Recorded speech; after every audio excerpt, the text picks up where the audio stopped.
Básicamente mi función, mi nombre es Brad Hunter, soy periodista investigador, he trabajado en diferentes medios de aquí de la Argentina.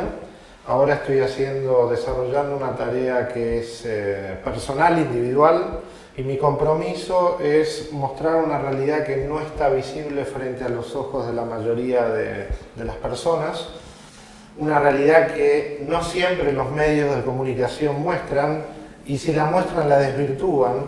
Entonces el compromiso que asumí fue buscar ese mundo, traerlo a este plano, presentarlo y de alguna manera ofrecerlo sin imponer nada a nadie, sino de que cada uno después termine evaluando la información. Yo básicamente creo en que vivimos en un universo donde la información es importantísima. Vivimos un universo que se basa en la información. Entonces, la captación de información nos permite el razonamiento, nos permite la comprensión, nos permite el entendimiento de este mundo y de la realidad que vivimos, y eso permite elevar la conciencia, trascender las limitaciones, trascender este mundo de la materia hacia pasar de un servicio a uno mismo a un servicio a los demás. Este camino me llevó a ir descubriendo cosas que fueron realmente maravillosas. Yo empecé como periodista de un medio argentino llamado El Planeta Urbano, que me permitió entrevistar a astronautas, físicos cuánticos, religiosos, místicos, y eso me abrió una perspectiva que realmente cambió mi panorama y mi perspectiva de cómo yo veía las cosas. O sea, fui abriéndome hacia nuevas fronteras del conocimiento. ¿Eso fue como una revelación de dedicarte a ese tipo de temas? ¿O podés hablar de un antes y un después, un momento preciso? En realidad yo creo que las cosas siempre están de alguna forma predestinadas. Yo creo que nosotros, antes de venir a este planeta, tenemos ya un pacto, ya sabemos cuál es nuestra misión aquí en la Tierra. El momento que nosotros nacemos caemos en el olvido, muchas veces desvirtuamos esa misión. Y cuando se habla de la sincronicidad, cuando se habla de encontrar esa misión en la vida, es justamente reencontrarse con eso que pactaste antes de nacer. A mí me sucedió justamente en Capilla del Monte una experiencia que para mí marcó un antes y un después, que fue, hay algo que obviamente en este documental se va a hablar seguramente, que es ese mundo intraterreno, una especie de contacto con un tipo de existencia que está más allá de lo físico. Yo lo llamaría maestros espirituales, guías espirituales, que de alguna manera están comprometidos, justamente por esto que decía anteriormente, de brindar un servicio a la humanidad, porque yo creo que el universo, la evolución es recíproca. Yo no puedo lograr nada si yo no ayudo a evolucionar al otro. Y a su vez hay alguien ayudándome a evolucionar a mí. Hay algo que se denomina en física cuántica la teoría holónica, el tema de que todo está unido como un gigantesco holograma, donde la parte contiene la información del todo y la parte necesita del todo, como el todo está constituido de partes. Entonces todo está encadenado, entonces lo que yo haga va a repercutir en el otro y va a repercutir en ese todo. Entonces yo creo que a medida que vamos evolucionando, y hay entidades más evolucionadas que nosotros que justamente comprenden esto y saben que la evolución de la Tierra, la evolución de la especie humana, es también su propia evolución. A través del servicio, a través de la asistencia a nuestra especie, ellos se están asistiendo a sí mismos y están asistiendo a la creación. Hay un gran error en el ser humano de pensar en la creación como algo ya creado, establecido. Y yo creo que cada uno de nosotros somos creadores, también podemos ser destructores. Y que esta creación se recrea cada instante en cada uno de nuestros pensamientos, nuestros sentimientos y hasta en nuestras emociones. Cada cosa que nosotros hagamos en el aquí y ahora va a estar generando un efecto, ese principio de causa y efecto. Esta experiencia en Capilla del Monte con uno de estos maestros de la denominada Hermandad Blanca, justamente sin entrometerse en mis asuntos, solamente lo que me pidieron fue que reafirmara aquello que yo había pactado antes de nacer.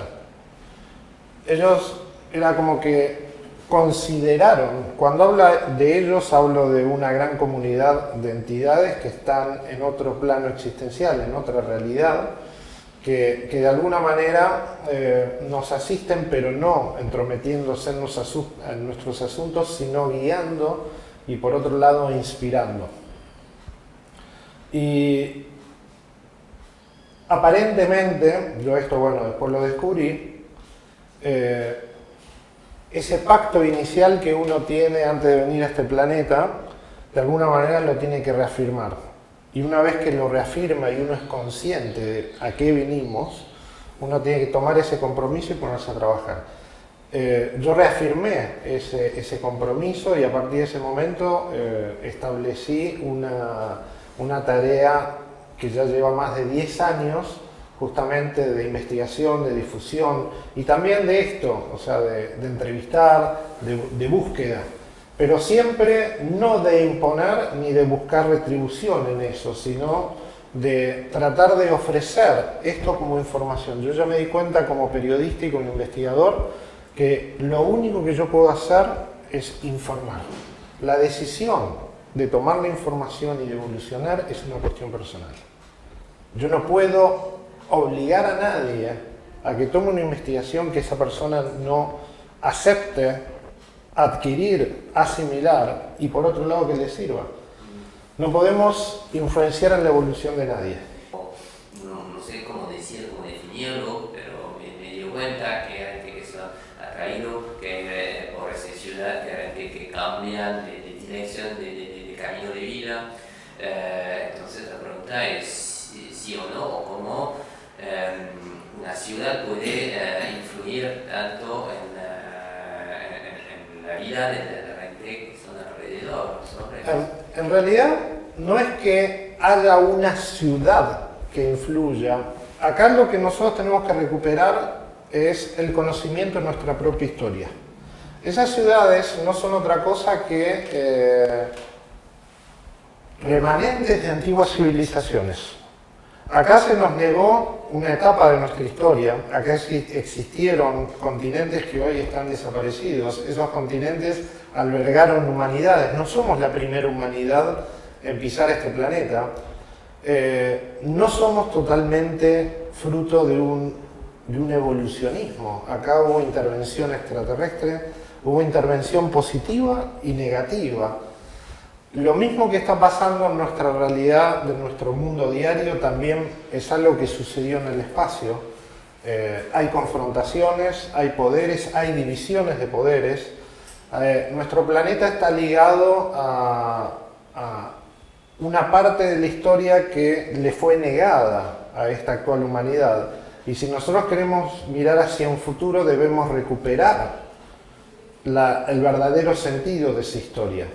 ¿Por qué? Porque justamente hay religiones, hay sistemas de creencias que están apoyadas en una transgiversación de esa historia perdida. Acá estamos divinizando. Las religiones, en muchos casos, toman como dioses, la famosa palabra dioses, a entidades que en realidad no hicieron otra cosa que entrometerse en la evolución humana. Estas antiguas civilizaciones colapsaron en sus propios desatinos, en sus propios errores evolutivos. Cuando hablamos de esas civilizaciones, hubo personas de existencia física que formaron parte de esa historia y también formaron parte de los errores de esa historia, de los aciertos y de los errores. Esas personas, cuando fallecen, no se pierden en la inmensidad del cosmos, quedan como entidades. Acá hay algo que nosotros tenemos que entender, que es cómo funciona el plano, porque nosotros medimos siempre todo desde nuestra existencia física. Y cuando hablamos de esas ciudades y de estos seres, estamos hablando de algo que siempre estuvo, y siempre estuvo influenciando para bien y para mal nuestra propia evolución. El tema es que nosotros ahora estamos recuperando la memoria y la manera en que nosotros podemos conectarnos con esa otra realidad, con esas otras entidades, porque ellos muchas veces están tratando de que nosotros no cometamos los mismos errores que ellos cometieron. La raza humana tiene un gran desafío por delante, que es unir. Nosotros tenemos en nuestro linaje genético la semilla de varias especies en conflicto de la galaxia.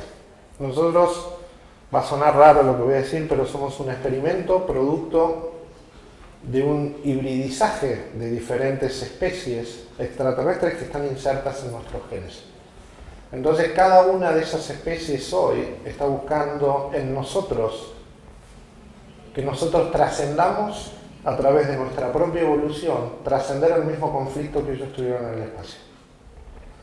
Nosotros tenemos que recuperar esa historia perdida a medida que se está dando en estos momentos un proceso único en la galaxia. Esto ya no es mística, no es un tema de mayas, no es un tema de profecías, sino que tanto la Agencia Aeroespacial Europea como la NASA han detectado a través del Fermilab, en el caso de la NASA, una emanación muy grande del centro de la galaxia, del agujero negro que hay en el centro de la galaxia, una emanación muy grande de energías en la forma de rayos X y rayos gamma.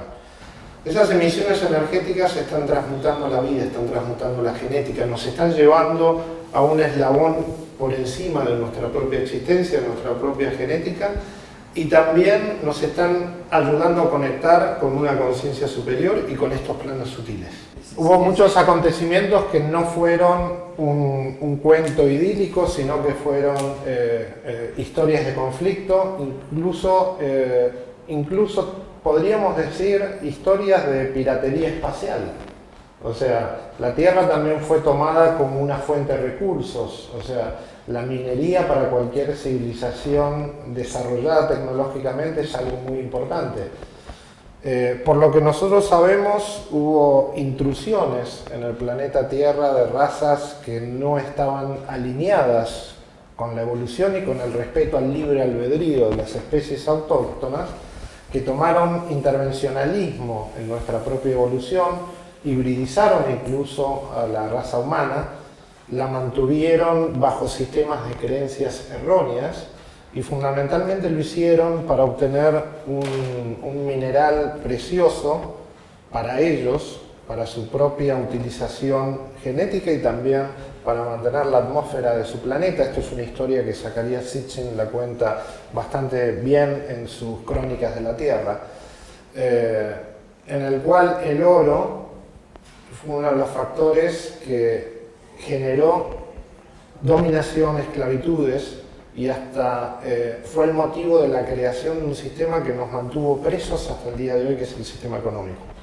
Hoy estamos viendo cómo todos estos sistemas manipulativos empiezan a caerse, producto de que justamente empezamos a recuperar esa historia, nos damos cuenta que se puede vivir sin esos sistemas, y estas estructuras de poder empiezan, frente al despertar de la raza humana, a perder ese poder de dominación que tenían.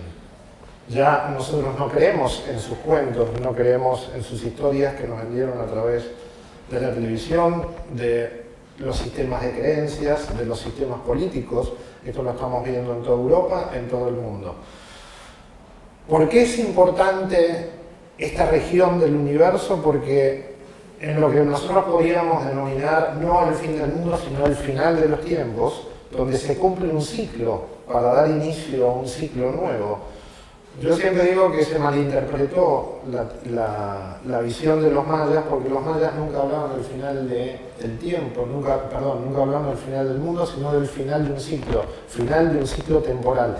El tiempo para ellos era una forma de medir un ciclo astronómico. Los ciclos astronómicos no se manejan por tiempos, sino que se manejan por ciclos dominados por energías, procesos energéticos, procesos astrofísicos.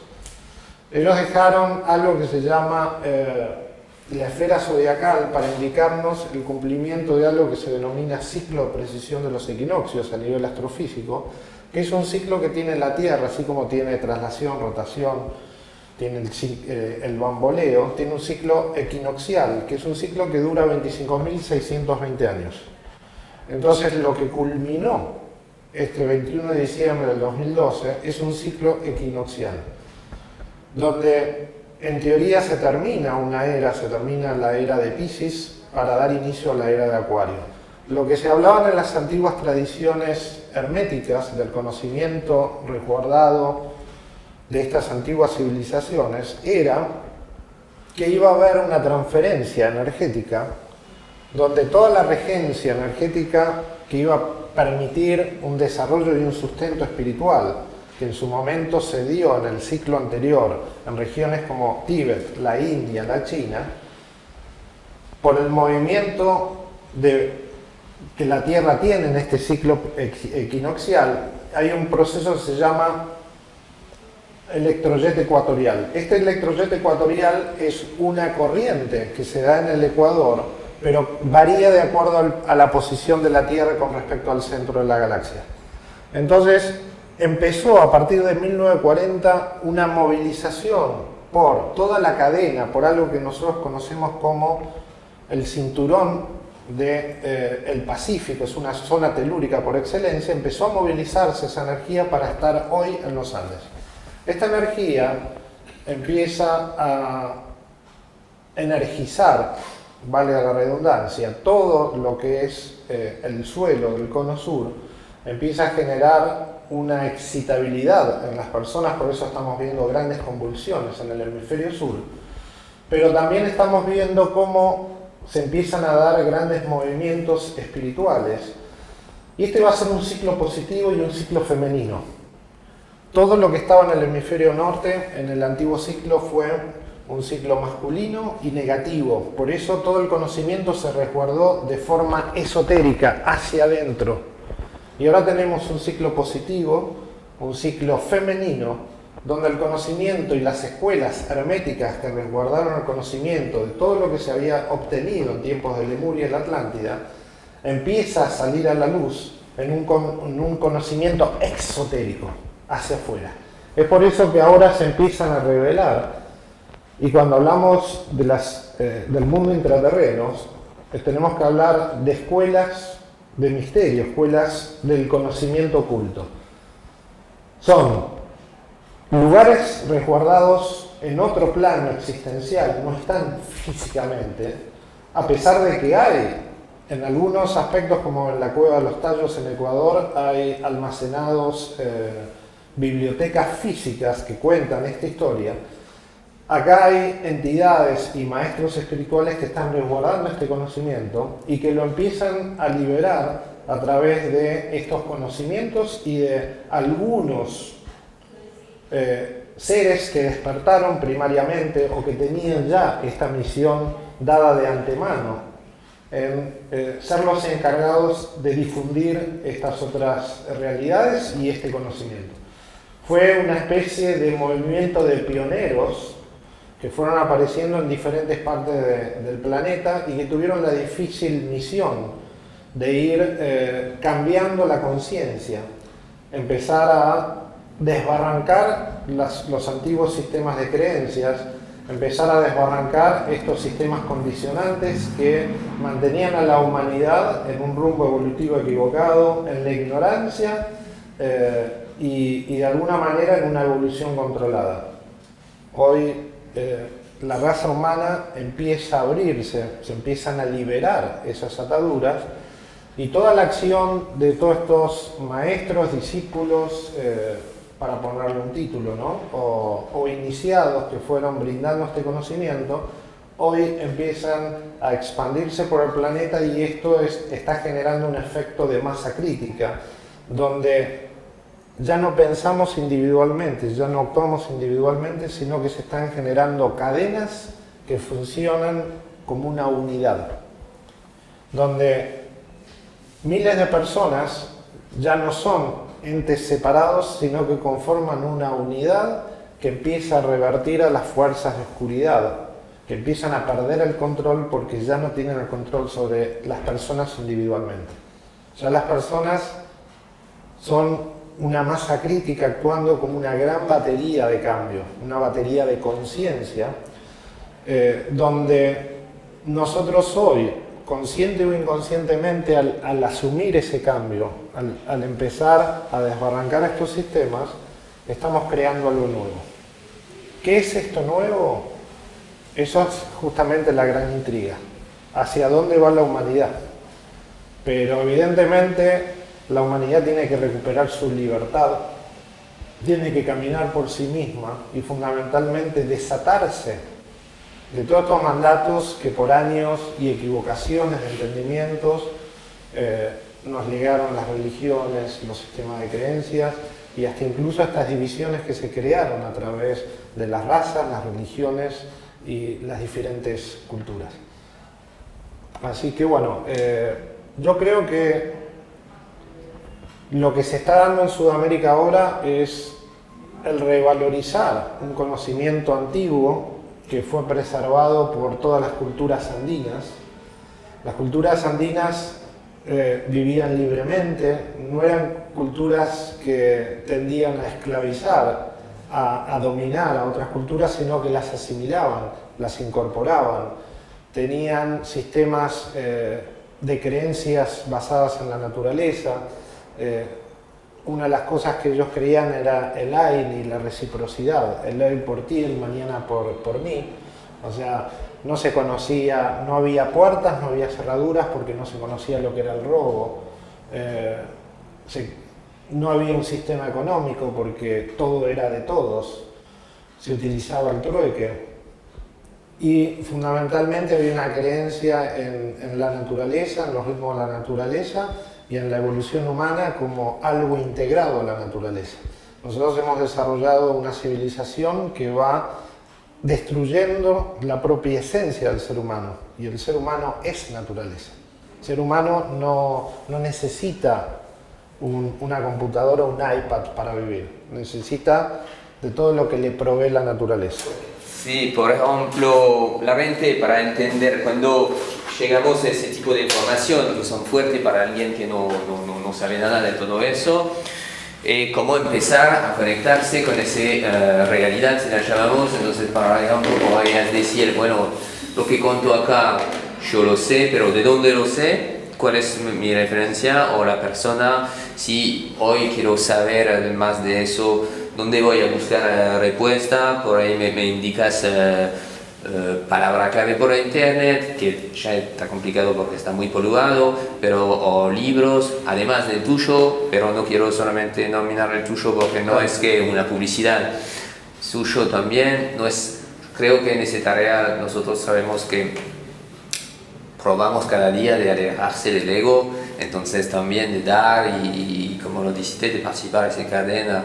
Entonces sí, hay mucha información interesante, pero por ahí ayuda también denominar a otra persona y en eso, ¿qué te puedes decir? Básicamente creo que hay niveles de acceso al conocimiento. O sea, hay personas que están preparadas para recibir un cierto nivel de conocimiento, hay otras que por ahí se van a contentar con una buena meditación, con un contacto con la naturaleza y hasta ahí llegan. O sea, creo que no le podemos pedir a que todo el mundo acceda a ciertos conocimientos porque eso es difícil. O sea, yo siempre digo que no hace falta leer libros si uno descubre las cosas sin necesidad de leer. O sea, creo que nosotros tenemos cuando logramos una conexión con nuestro maestro interno, nosotros podemos acceder al conocimiento porque, como dije anteriormente, el universo es en sí mismo información. Cuando uno conecta desde su interior, de su propia espiritualidad, acá hay un concepto de equivocación de lo que es la verdadera espiritualidad. La espiritualidad siempre se asoció a la religión. Y la verdadera espiritualidad es conectarse con todo aquello que hoy denominamos el mundo cuántico. Espiritual es todo aquello que trasciende lo físico. Y nosotros mismos trascendemos lo físico. Aquí siempre se habló de vamos a saltar a la cuarta, quinta dimensión, cuando nosotros ya somos en esencia cuarta y quinta dimensión. Lo que nosotros no tenemos es plena conciencia de nuestro potencial en cuarta y quinta dimensión. Entonces, lo que nos están abriendo ahora son las puertas a un mayor acceso a esas otras realidades que siempre fuimos. Algunos lo van a lograr a través de cosas sencillas, el estar en contacto con la naturaleza. Hay gente que no necesita leer nada y son muy sabios. Yo me he encontrado en los Andes con ancianos que nunca leyeron un libro, apenas pueden leer y escribir, pero tienen mucha sabiduría. ¿Pero qué tienen ellos? Tienen el libro de la vida. Están abiertos a esas páginas que están escritas en la naturaleza, en los elementales, y conectan. Ellos pueden leer del árbol, pueden leer de los animales, pueden leer de los ciclos del sol, de la luna. No, entiendo todo eso, es verdad que bueno, es una forma pero también parece, digamos, complicado por alguien que se llamaría, no sé, un ser clase común, de evolución común, Claro, y bueno. eso. Por ejemplo, voy a hablar y tratar un poquito del tema de lo que llamamos la science fiction, tipo el cinema, y quiero encontrar a un George Lucas o un Spielberg, porque hablaste al principio de la inspiración. Y a un momento, como si que no creo más en la imaginación, o lo que llamamos imaginación, sino que se haya una influencia o una inspiración de otra. Entonces, más voy para el lado espiritual y todo lo que es otro, trascender la físico, más veo que todo eso es muy real y lo llamamos science fiction. Te voy a comentar algo que una vez me dijo un astronauta, Brian O'Leary, un astronauta que formó parte del programa Apolo en la NASA. Brian O'Leary me dijo algo que a mí me quedó muy grabado. Me dijo: la ciencia ficción es una forma de mostrar realidades que se conocen, pero que no se quieren dar a conocer desde otro plano de conocimiento. No a través de la ciencia, no a través de la historia, se lo hace disfrazado de ciencia ficción. Casi todas las películas que nosotros llamamos ciencia ficción tienen enormes conocimientos disfrazados de ficción.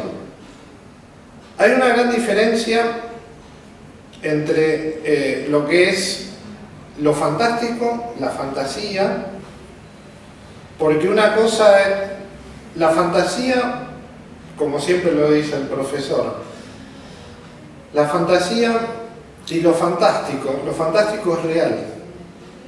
Y por muchas veces no acceder a ese grado de realidad nos parece fantástico, pero no por ello no es real y no por ello deja de ser algo que forma parte de esta realidad. Entonces, cuando nosotros hablamos de fantasía, sí, hay cosas que son un invento, pero lo que hizo siempre Hollywood es partir de la base de información real. Cuando nosotros vemos películas, como hace muy poco tiempo lo vimos en Prometheus. Prometheus nos enseña, fue una forma de mostrarnos a nosotros que no somos una creación de un dios, sino que hubo seres extraterrestres que dieron inicio a la vida humana. Nosotros somos el resultado de una manipulación genética extraterrestre. Eso es el mensaje que daba Prometheus. Cuando nosotros hablamos de encuentros cercanos del tercer tipo, y hay una historia que nos habla que en la base aérea de Holloman en los Estados Unidos, en la década del 40, en la presidencia de James Truman, hubo un contacto entre seres extraterrestres y la Fuerza Aérea de los Estados Unidos, que ese contacto fue real. Después se disfraza, y el asesor de esa película fue Alan Hynek, uno de los especialistas de la investigación del tema OVNI. Entonces vemos que la ciencia ficción como tal no existe, sino que es una forma de ir preparando a la humanidad hacia una información que está oculta. De hecho, La Guerra de los Mundos de Orson Welles no fue otra cosa que un sistema para medir la respuesta de la gente frente a determinada liberación de información.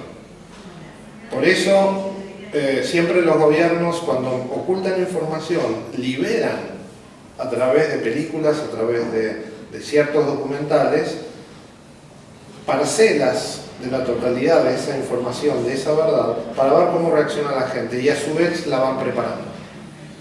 Cuando nosotros vemos que hay películas como El día después de mañana, que parecía una fantasía, y hoy vemos que el mundo está hoy viviendo ese día después del ayer, y vemos tsunamis, vemos terremotos, vemos todos los fenómenos que se ven a nivel climático, vemos que quien hizo esa película tenía muy buena información sobre los aspectos climáticos y los aspectos que iban a suceder en el planeta. Entonces, ahí vemos que un poco lo que íbamos anteriormente, la información está, el problema está oculto.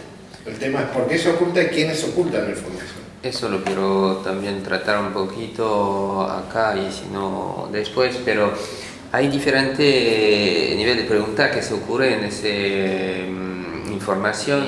Bien, pero ¿por qué todo eso? ¿Por qué proban de manejar o de bajar el nivel de información, del otro de entregar la información, pero poco a poco es muy difícil? Yo veo que hay una guerra a nivel energético, o me imagino. La guerra está escrita en casi todos los textos sagrados de la humanidad, y la guerra empieza en el cielo, entre dos fracciones, y esa guerra se trasladó al planeta Tierra. Y esos bandos enfrentados en el cosmos también son bandos enfrentados en el planeta Tierra, y parte del bando negativo siempre tuvo el control del desarrollo de la humanidad. Fueron quienes detentaron el poder en toda la historia de nuestra humanidad conocida. Entonces, ellos siempre manejaron, llamémosle gobierno secreto, Illuminati, como quieras llamarlo, el Vaticano mismo es una gran fuente de información. O sea, la biblioteca del Vaticano, hay 84 kilómetros de estanterías de información que nunca se le reveló a la humanidad, que podrían ayudar en gran parte, en gran medida, que tomemos conciencia justamente de nuestro pasado y nuestra historia perdida. Entonces, este es el momento en donde las fuerzas que siempre dominaron el planeta están perdiendo ese poder.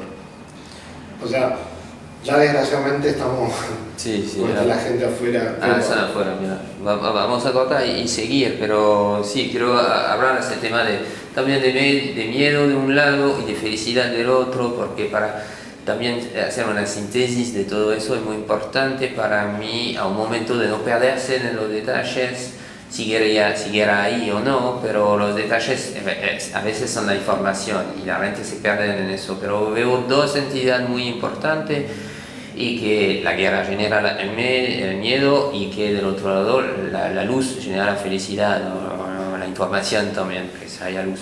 Y entonces ubicar un poquito de forma mejor, claro, la gente entre esas dos energías y elegir su dirección, porque elegir una dirección ya es borrar todo. Si elegimos de no tener más miedo, si elegimos de no tener más miedo de la muerte, como existe en el catolicismo, pero no en el islam, que hay guerra fuerte con el islam, porque ellos también no tienen miedo. Eso es parte de la manipulación. O sea, justamente lo que hay que es desapegarnos de todo ese sistema de creencias, porque ese sistema de creencias es falso.